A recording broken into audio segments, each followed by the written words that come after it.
मर्तबान। सारा एक खुश मिजाज और हंसमुख लड़की थी, लेकिन उसकी एक आदत थी जो किसी को मालूम नहीं थी।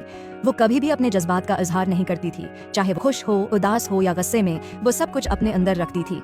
एक दिन इसकी अपनी बेहतरीन दोस्त आमना से बहस हो गई। सारा को बहुत बुरा लगा, लेकिन किसी से कुछ कहने के बजाय वो अपने कमरे में गई, एक छोटा सा शीशे का मर्तबान निकाला और उसमें अपने जज्बात मुझे बहुत बुरा लग रहा है कहकर बंद कर दिए। सारा हर बार ऐसा ही करती, जब कोई उसके साथ बदतमीजी करता, जब वो इम्तिहान में अच्छे नंबर न ले पाती या जब उसे किसी बात पर डांट पड़ती, वो अपने मर्तबान में अपने जज्बात कैद कर लेती। दिन गुजरते गए, मर्तबान भरता गया, मगर सारा ने उस पर ध्यान न दिया। वो बाहर से मुस्कुराती रही, लेकिन अंदर ही अंदर उसे कुछ अजीब सा महसूस होने लगा। फिर एक दिन स्कूल में उसके हाथ से किताबें गिर गईं और कुछ बच्चों ने हंसना शुरू कर दिया। सारा को बहुत शर्मिंदगी महसूस हुई। वो भाग कर घर आई और जोर से दरवाजा बंद कर दिया।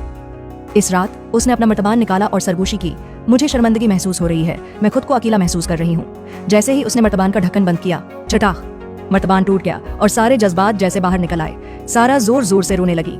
वो आमना के साथ झगड़े के लिए, इन सब लम्हों के लिए जब वो बेवकात महसूस कर रही थी और इन तमाम दबे हुए एहसासात के लिए रो रही थी।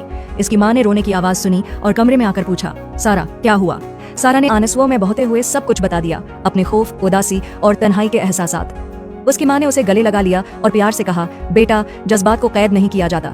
जैसे तुमने आज मुझसे बात की, हमेशा अपने जज्बात किसी के साथ बांटना चाहिए, इससे दिल हल्का हो जाता है। अगले दिन सारा ने आमना से बात की और माफी मांगी। हैरत की बात यह थी कि आमना भी खुद को बुरा महसूस कर रही थी। दोनों ने एक दूसरे को माफ कर दिया और सारा ने महसूस किया कि अपने जज्बात का इजहार करना कितना जरूरी है। इसके बाद सारा ने अपने मर्तबान में सरगोशियां करना छोड़ दिया। अब जब भी उसे कोई परेशानी होती, वो अपनी माँ, दोस्तों या इसातिज़ा से बात करती। एक दिन उसने अपने छोटे भाई को उदास देखा। इस बार वो खामोश नहीं रही। वो उसके पास बैठी और प्यार से पूछा, क्या तुम मुझसे बात करना चाहते हो?